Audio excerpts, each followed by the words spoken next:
अपने दिल के हाल राजा कभो न बताया। अपने दिल के हाल राजा कभो न बताया। अपने दिल के हाल राजा कभो न बताया।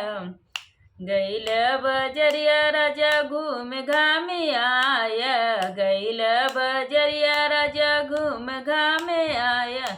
मिठैया के पीस राजा कभो न लियाया। मिठैया के पीस राजा कभो न लियाया। अपने दिल का हाल राजा कभो न बताया।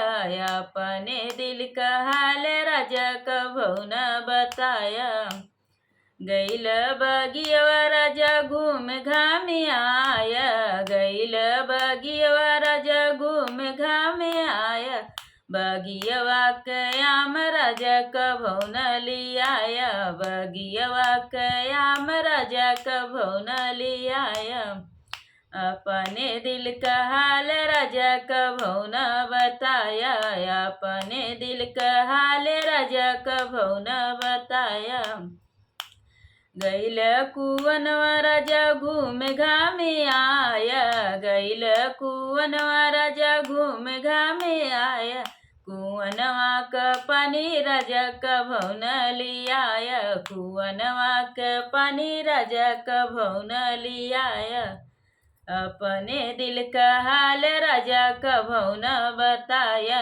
अपने दिल का हाल राजा कभो न बताया।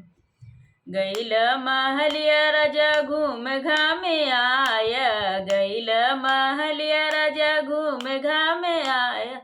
सवतिया का हाल राजा कभो न बताया। सवतिया का हाल राजा कभो न बताया। अपने दिल का हाल राजा कभो न बताया। अपने दिल का हाल राजा कभो न बताया।